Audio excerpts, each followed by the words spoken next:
Thanks everyone for joining us. I think that we can start. So I will give the floor to Anastasia, the Circuloos Projects Coordinator from European Dynamics. Hello everyone, and thank you for joining us. We want to introduce to you our project Circuloos that is focusing on catalyzing the SME integration in circular manufacturing. It is a project that is supported by the I4MS Phase 3 and initiative, and it includes 2-3 rounds of open calls to invite more experiments and validation of our tools.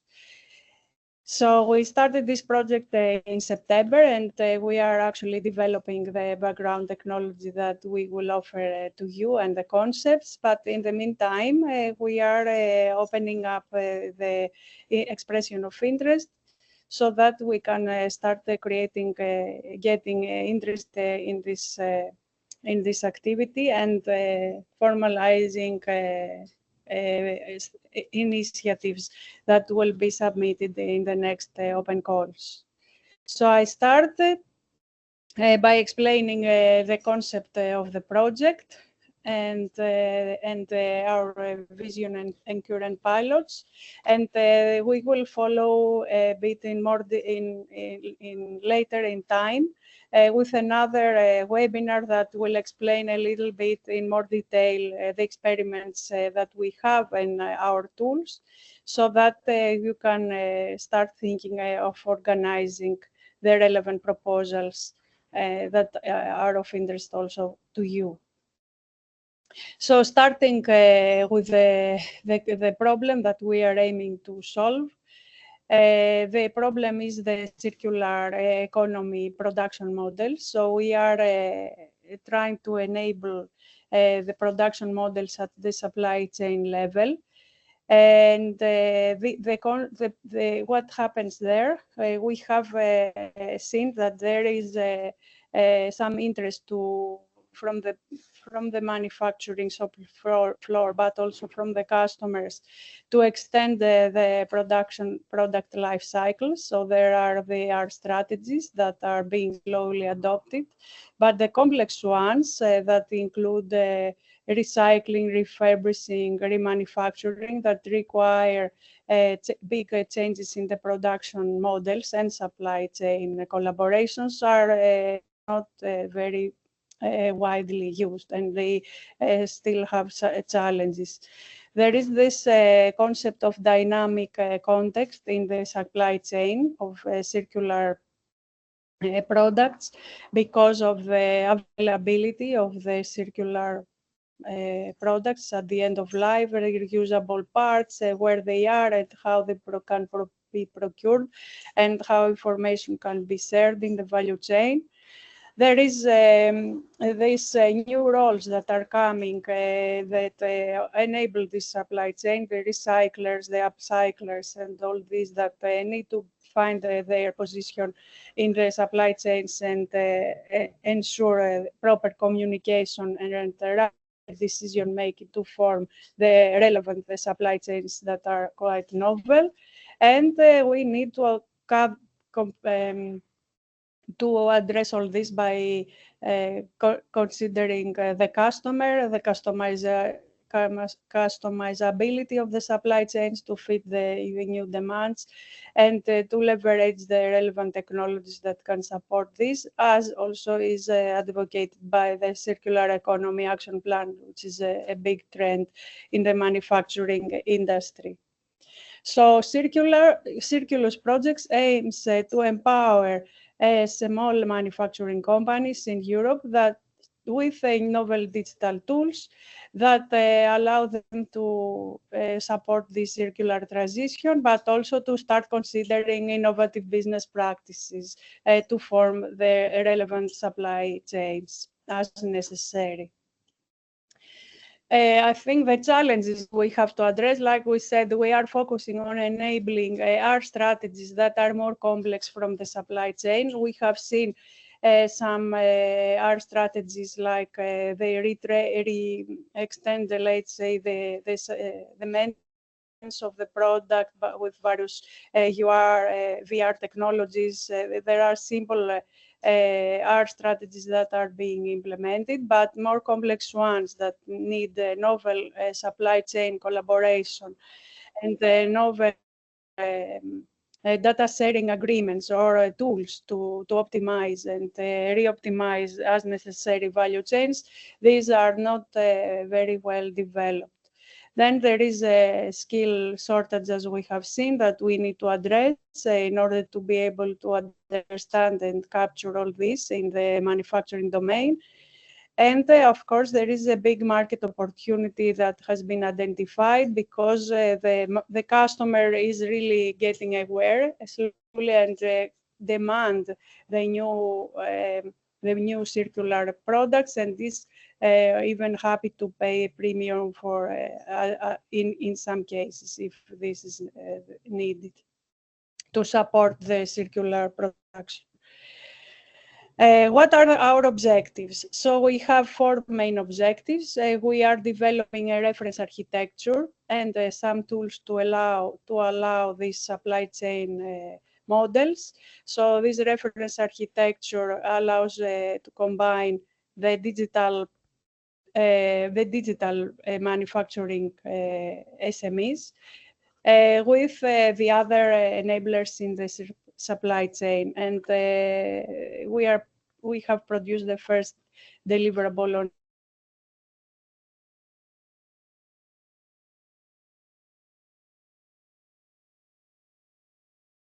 in a bit about this. Oops, sorry.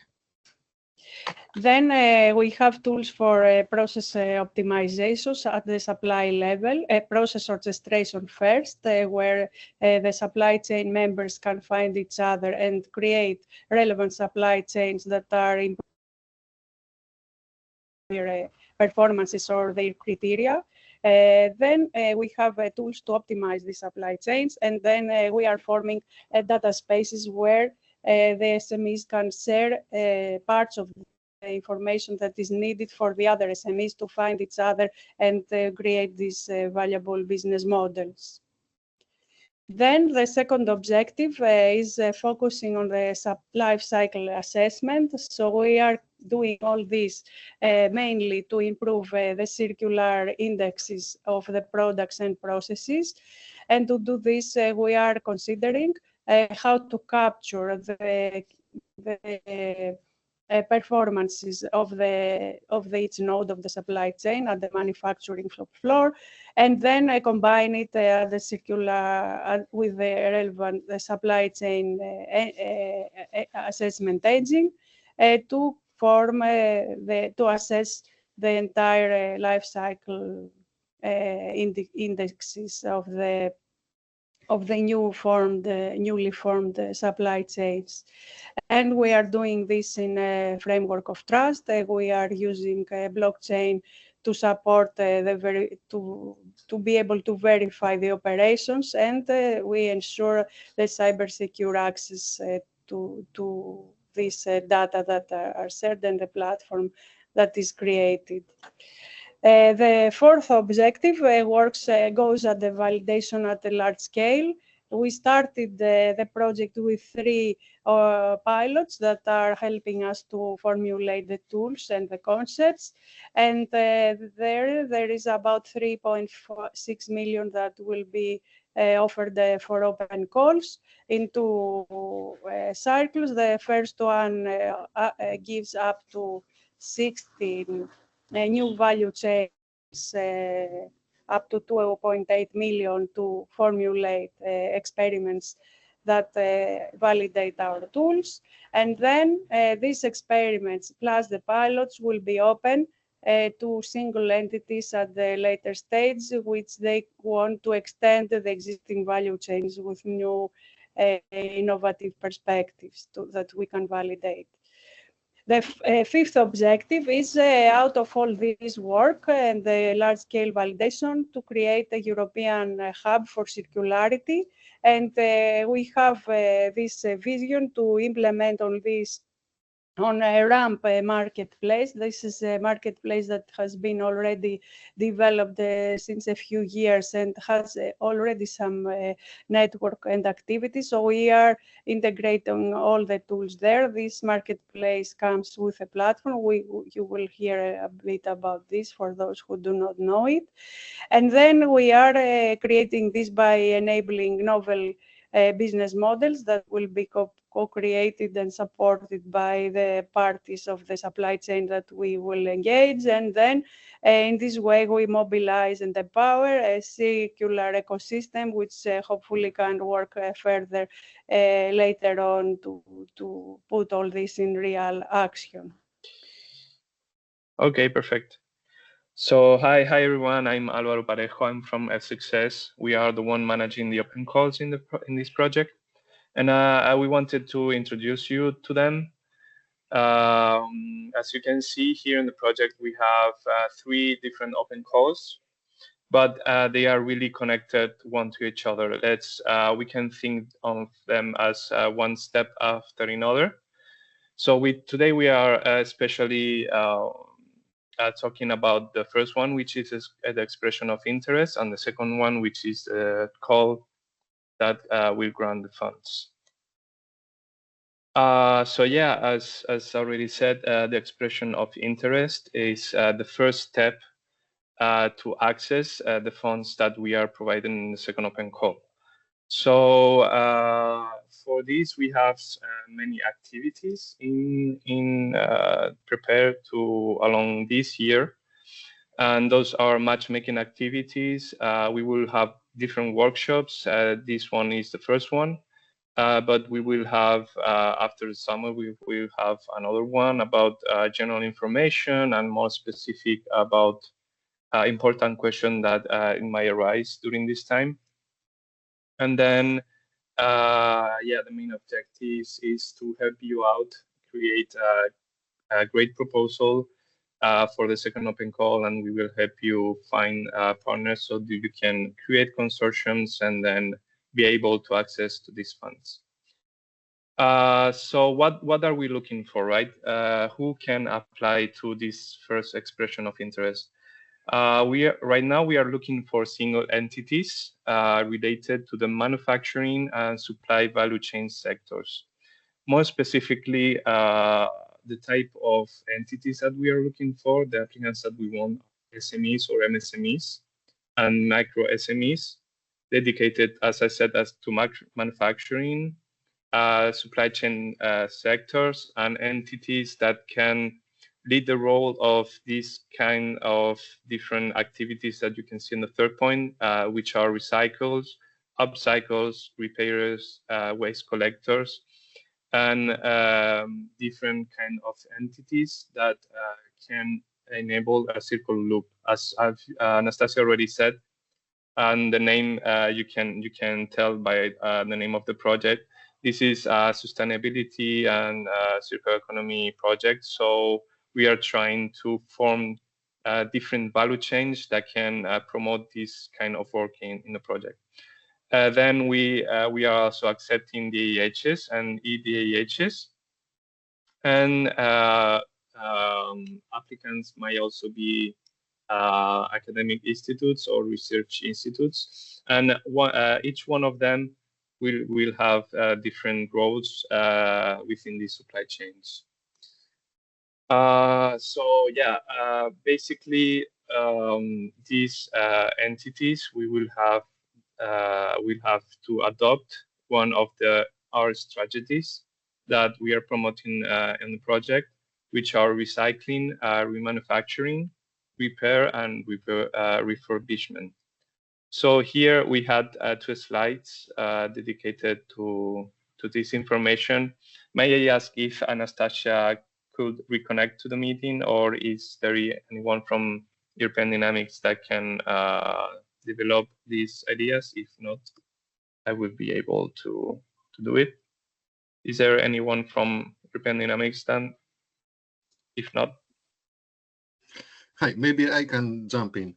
So okay. Thank you, Alvaro. And maybe I can also make the connection with the previous ideas that Anastasia was mentioning.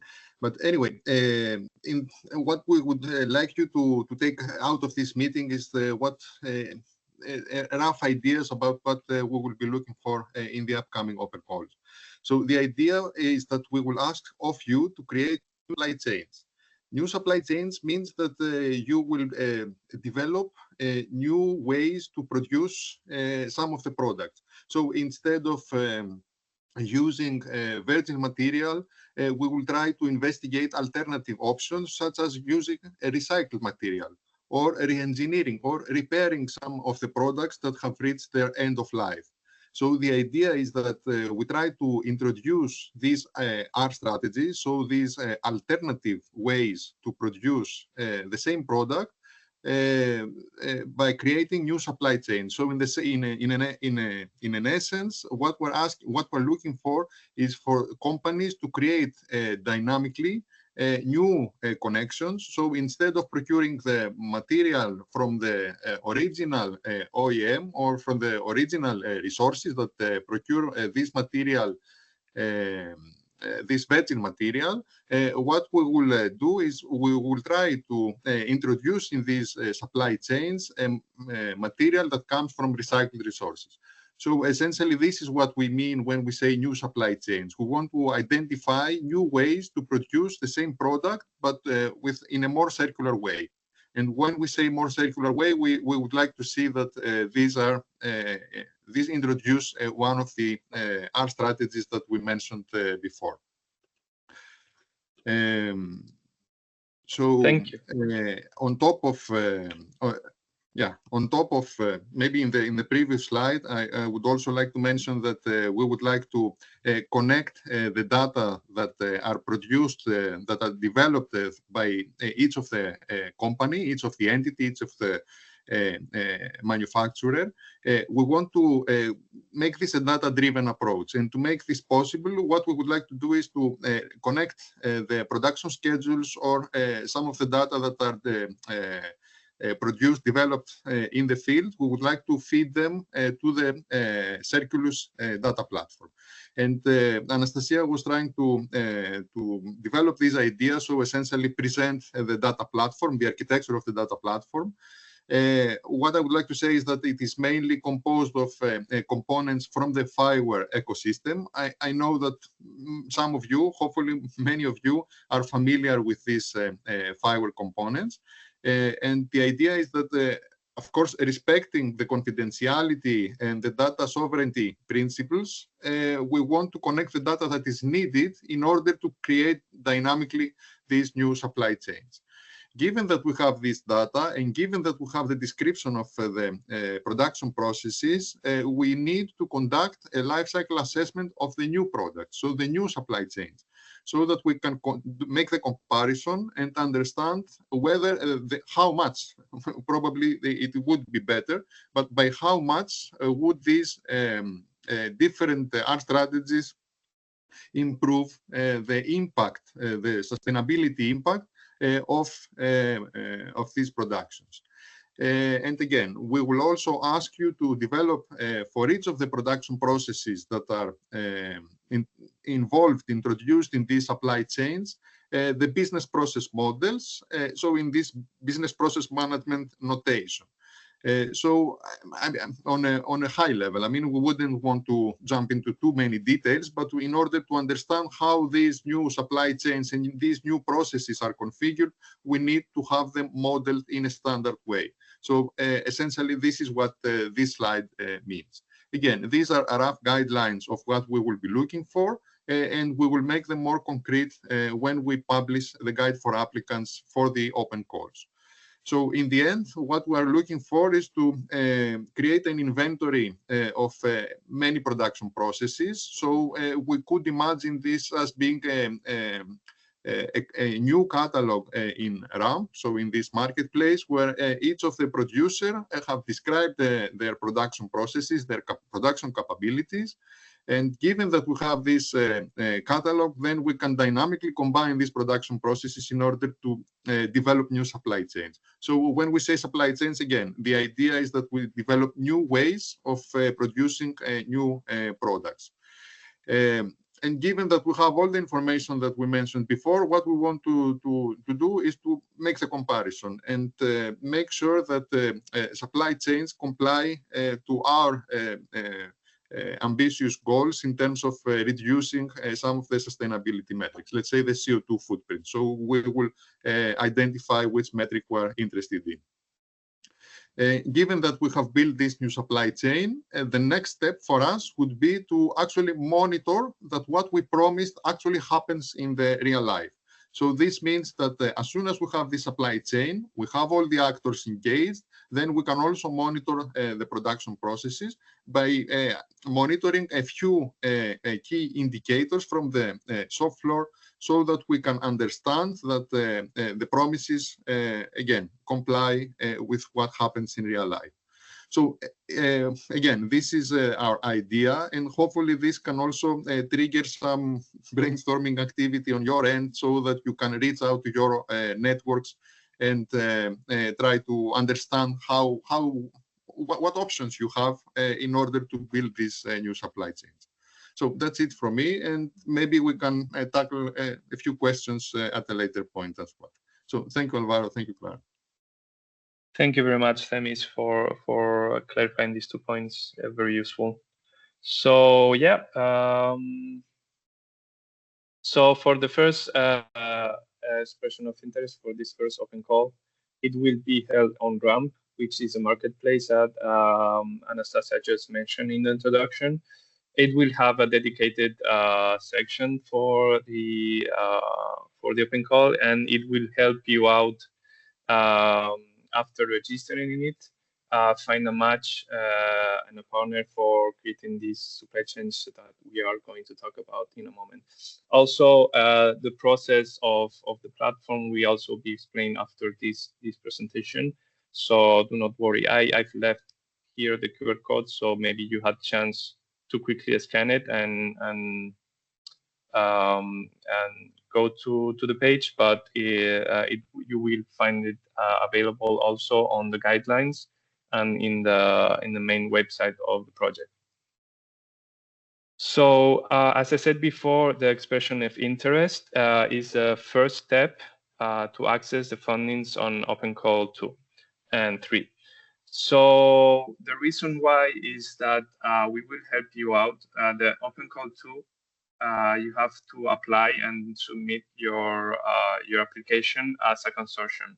So it will be not be single entities anymore.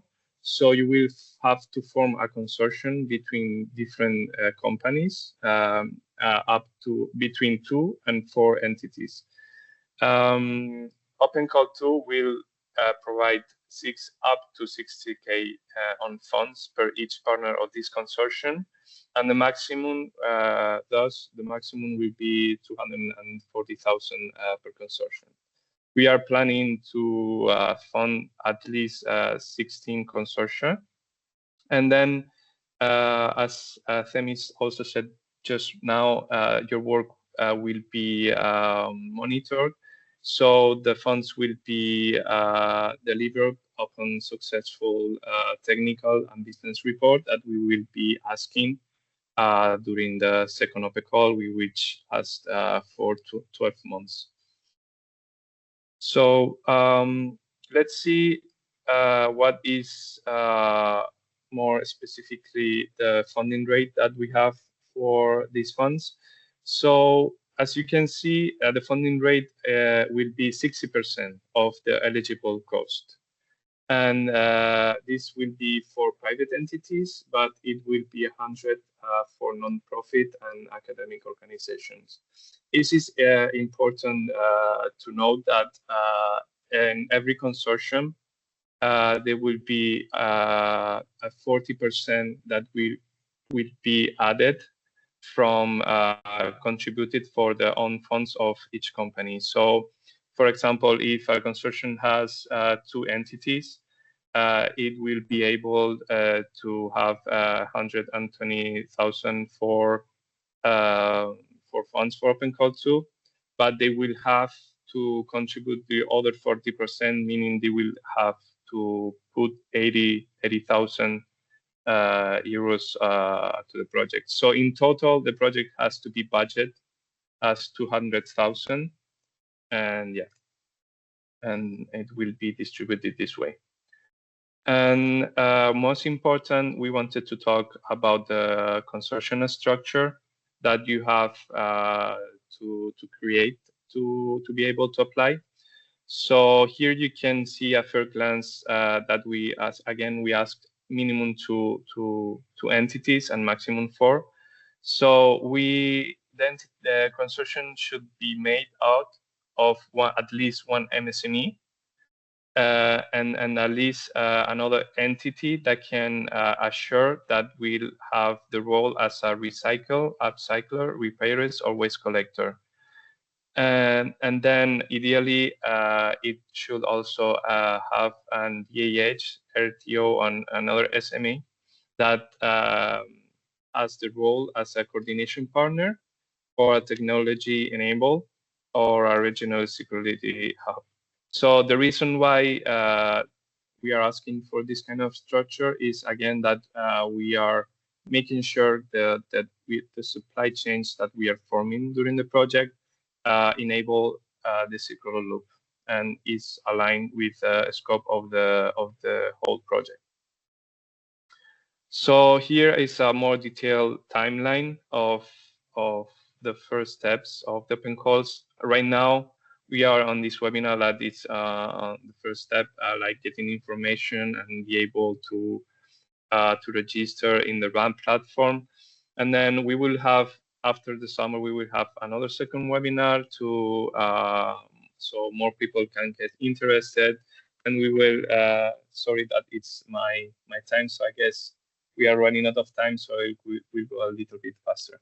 So we will have more information about the roles in the consortium, and then most important, the whole objective of this first open call is that we will have matchmaking event and activities to make sure that everyone that is applying today and during this period can find their partners and is able to make the perfect application for the open call 2 that will come next year. So real quick, I will talk about open call 3. It will be set on 2026, and the main objectives of this open call is to open a new round of funds, a second round of funds, and most importantly, we will open the supply chains that have been set up in open call 2, the consortiums, and we will be enabling new entities to join these supply chains that have been established, so they can improve the sustainability and the performance of the project and of the consortiums.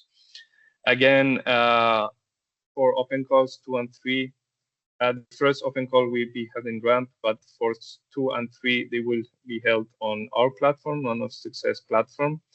I will leave the QR code here so you can quickly go to it.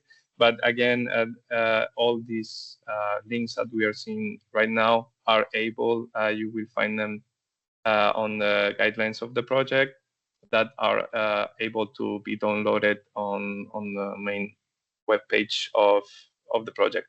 This is a quick summary of what we just have talked.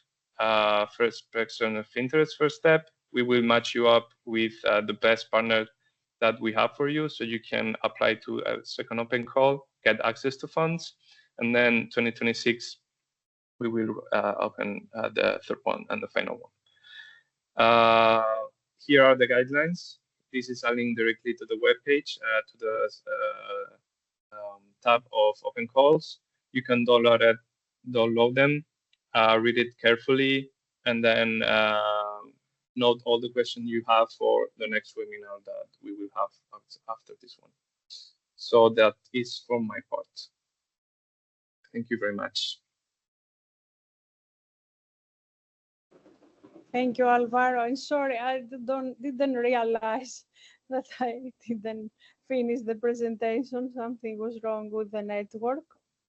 No problem. Yeah, I can go back to present. There are a few, 3-4 slides that I think you missed. So I think it, as I am informed, was disconnect. I was disconnected at this slide. So here I was talking about the fifth objective, that is to create a European hub for circularity. And we enable this by working on a ramp where we gather the actors and information for finding each other and creating supply chains and the tools to support all this. And you will listen about this in a minute. And then we create business models that show the value for collaborating on these new circular value chains. And with all of the activities, we are aiming to engage regional actors that work on the circular manufacturing concepts. Regarding the architecture, we have organized it in 2 layers. There is the global layer that is aiming to interconnect the supply chain actors. These are built on the RAMP marketplace and are providing this tool, are gathering, let's say, the global layer is gathering the tools that we are creating for the supply chain optimization, for the LCA assessments and contracting, let's say, the value chain parties. Also, 3D digital twin is available to visualize the alternative supply chains that can be formed and take the right decision for supply chain partners to work in this novel environment. And to do this, we have the local layer where we support it with a data sharing framework, where the information that is captured from the shop floor, from the digitization technologies that we offer in RAM, but also maybe existing in the various shop floors. The data sharing framework allows to share part of this information to the supply chain marketplace environment, which is necessary to take decisions to form the new necessary collaborations. And at the local layer, I think we don't need to insist on this more because this provides the necessary connectors to gather the data from processes and materials and products so that we can have the information at the supply chain level, at the global layer, regarding the materials, the processes, the LCA indicators that are necessary for calculating the more complex ones at the supply chain level and product level. And then I have a short overview of the pilots that are helping us to develop the technologies. We have one pilot in Spain that is a plastic industry.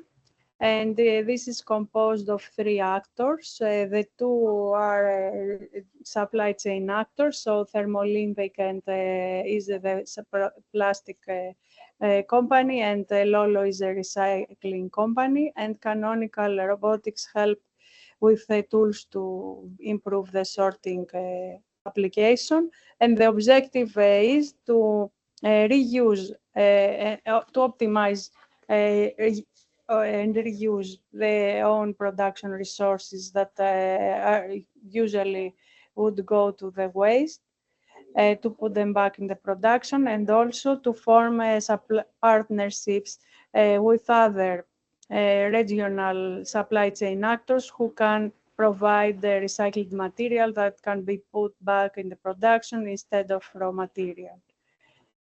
The leather case, which is in Hungary, Here we are working with leather waste that is produced out of the creation of bag products, and the objective is to make available the waste leather for Koani and also for other actors in the supply chain. Here we have an IT company which helps Koani, and Koani is the leather production company. And in the Netherlands, we have a supply chain of 3 actors. Fiction Factory is a company that produces original wood products for customers, big customers like museums, to create pavilions or big projects. And the idea is that all the wood that is used for this can be disassembled and put back in the production and combined with other wood that is supplied by Hearthstone Planet. They are running, they are collecting wood, and Planet creates a local marketplace for wood. So the idea is that this kind of supply chain reuse old material and enhance it with recycled from other sectors to create novel wood products. Yes, sorry for this the presentation, and we can go back to the agenda. Sorry, stop sharing. Thank you, Anastasia. Then we will give the floor to Panos to explain the RAM platform. Yes, thank you.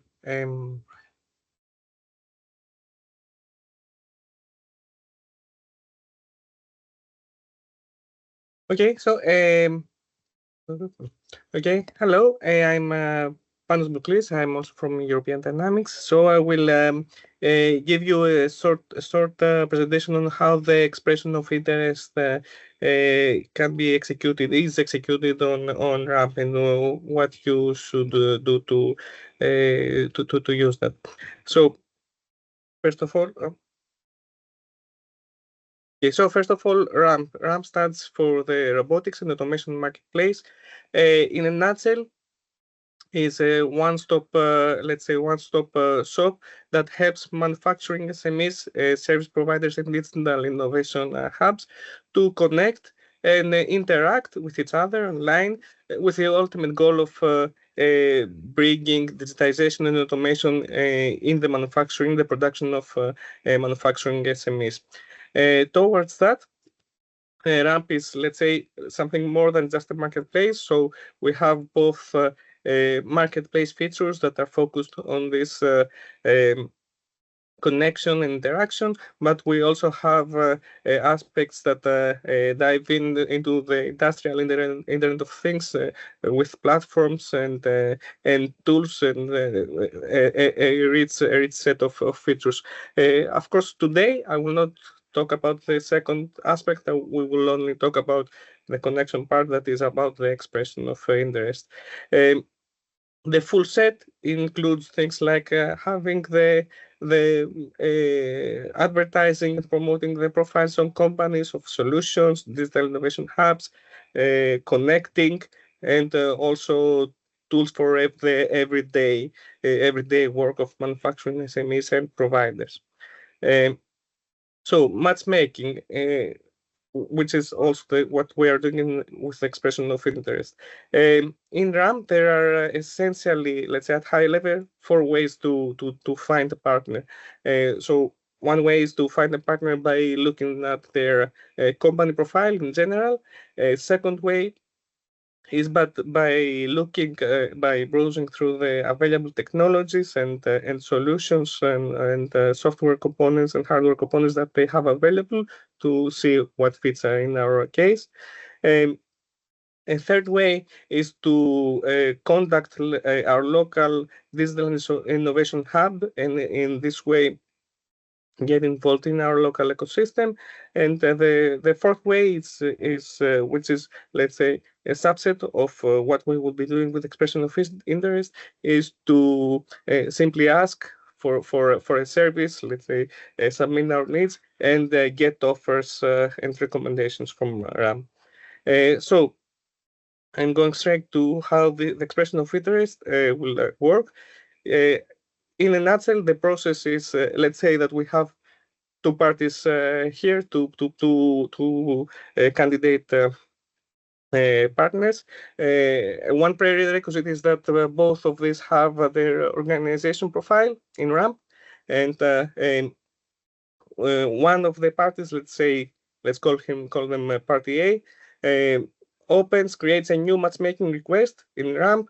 The second party, let's call them party B, reviews the list of open opportunities and submit their interest. And from the side, party A will review the open offers and can select one or more to further negotiate and create a consortium. There is also an additional online tool in RAM that allows this one-to-one communication and can be also used if you find it useful. Maybe an important note is that in RAM there are these two parts to find a partner and to communicate one-on-one. But in general, the purpose is not to use it for the proposal presentation, but to actually find interested partners and create the consortium. But of course, if you want, you can use it also for the purpose of the proposal. The prerequisite, the creating of the organization profile, I will not go through in detail with that. In general, it is pretty simple. You create you self-register a user account and you create a new organization. You can also add members, meaning other users in your organization. Service providers and developers can also add their technologies and their components, what they have, let's say, in their inventory. There is a tutorial video on YouTube that you can review if you need some help. But in general, it should be pretty self-evident when you go in RAM. And nevertheless, there is this YouTube tutorial. You will get the link and get help how to do this. So let's start with the expression of interest and how we will find an open matchmaking request. With this assuming that there are open matchmaking requests. To review the open opportunities after logging in. Also, without logging in, you can view them, but we cannot move further. We need to go from the navigation to collaborate and matchmaking requests, and there we will see a list of the open matchmaking request. And by clicking view more, we will see the details. Especially for the Circuloos open call, we will need to look for that they have this Circuloos flag, this Circuloos banner on the request. Because this means that they are specifically in their matchmaking requests for the Circuloos open call and not a generic matchmaking request. Once we go to a specific request to view more, we can see the general information. There is also a form that we have prepared for the Circuloos with specific information that may be needed for the open call. We will see what type of organization is and what they are looking for. We can see their profile, and also on the right side, we will see a chat that is specific for this request, where we can ask for clarifications or anything like that. We can also exchange files. Maybe I need to note, you will also see it in the chat box itself, that at this page, on the matchmaking request page, the chat is public. So whatever we contact there is something that everyone can see. If I'm interested to partner with this this request, there is a button that says I'm interested. I click that, and I this way I submit. I acknowledge to the original poster that I'm interested to collaborate, and I will go through what happens next in a few minutes. Another way to kickstart the matchmaking process is, let's say, of course, that I review what is open and I just do not find something that is of interest to me. I can start and can create my own request. Again, this is the process is it guides you in RAM, guides you how to do it. You on the same page, you click the button that I want to create a matchmaking request. You fill in the fields as needed. And we need to make sure that we tick the box that says that this is an expression of interest for the Circuloos open call. And once we have selected here, we can also upload any potential files that we want to make known. And at the second step, we will see the form with Circuloos specific information that we would that may be needed to give a better understanding of what is our use case. So once this is done, to manage and to see what offers we have, and also to answer to any clarifications that may need it, we will need to go to my ramp, and there we have my matchmaking dashboard, and we will see there that we have 3 tabs. Tab my requests, tab my offers, and tab my negotiations. So my requests are the requests that I have created. My offers refers to the request that I have submitted my interest, and I'm waiting for the feedback from the original poster. And my negotiations are the one-to-one interactions. So again, I will see here the list, and by clicking view on a specific request, I will see the page with the offers that I have received. So I will see here, like in the first part that I said, you click I'm interested. If you're interested in a matchmaking request, here I will see who are interested in the request that I have created. And also on the right side, we have the public chat that is also that I mentioned in the previous. So having a list here of the interested parties, I can view their profile, and if I decide that I want to further discuss with one or more of them, so I don't need to just select one of them, I can select all of them to discuss further. I click the negotiate button.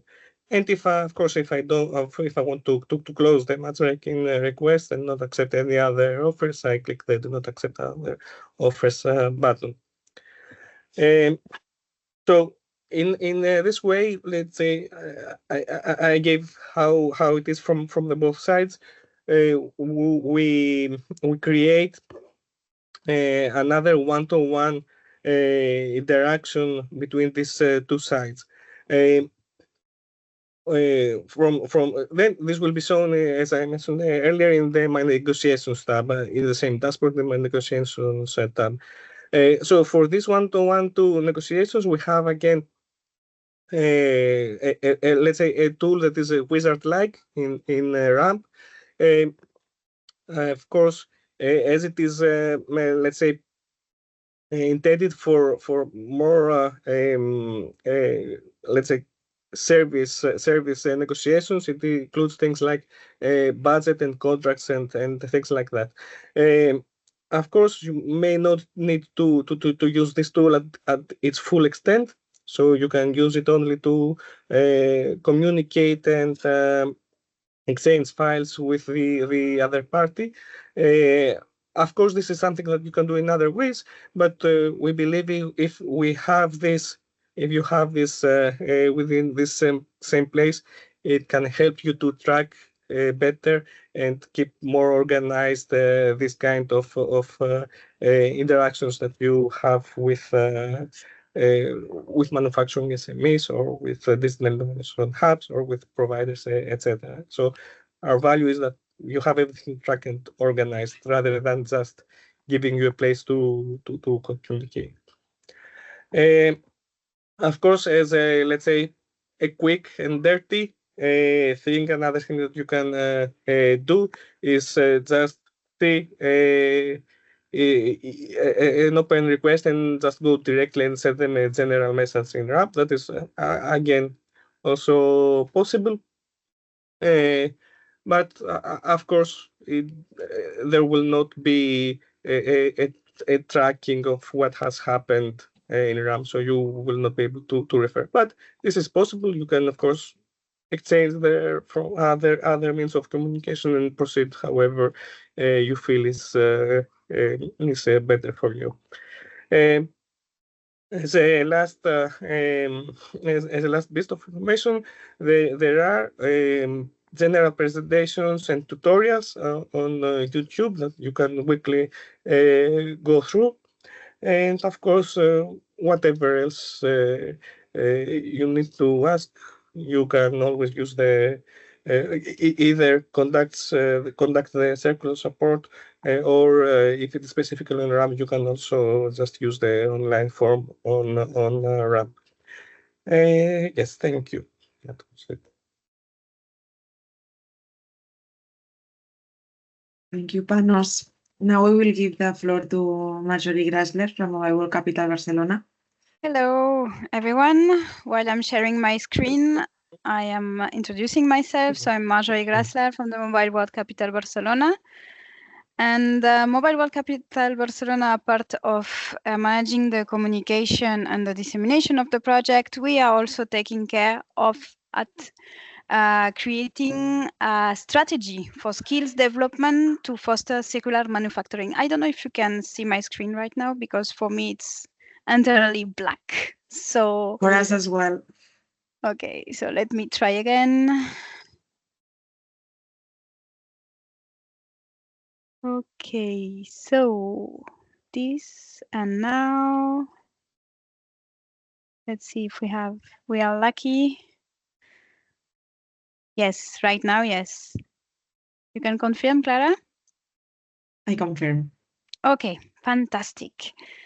So the idea of the work we are taking care with the Mobile World Capital Barcelona is, as you see on the screen, closing the skills gap to empower the manufacturing sector. So it seems that it's a lot of work, and I wanted to use your attention, these 5 minutes that we have left in this webinar, to ask you a simple question. We want to train you. We want to give you some skills to be ready to enter in this circular manufacturing sector. So for me, it's really important to know if you are aware about training activities in the circular manufacturing. So while I'm explaining why we need that, I will pass you the second slide, in which you will see a QR code. And this is important because you will see in this QR code 3 questions. 3 easy questions. It's just about to know if you know any training, the provider, the name of the training, and of course the link. You can also send me an email, of course. So the objective really is that we want to support the transfer of knowledge of circular manufacturing and supply chains. So the idea is to develop resilience by identifying these skills gaps, and of course to provide a specific training services. So how we are doing that? We are doing that right now by doing this training benchmark. I already with my team already identified some of them, but I really need your support on that, because you are the people who know better the ecosystem and what you need, of course. During the whole project, what we will do is also to create some other kind of survey in order to establish some indicators and of course to be able to really answer to the specific needs of the sector. During the project, we will of course publish on the website what we found, our findings, but the idea is really to integrate on the Circuloos website videos and documents that will help you to get trained on this specific topic. So yeah, from my side, that's it. So I hope you will be able to help me with that. And yeah, Clara, I'm done. Thank you all so much for attending this webinar. We will post a blog in our website explaining the feedback that we obtained about it. And yeah, just stay tuned to the LinkedIn channel of the Circuloos project and also to our website. We will keep posting our updates, and also we will publish there our following webinars. So thank you all for everything. Thank you. Thank you very much. Have a nice day. Everyone. Bye.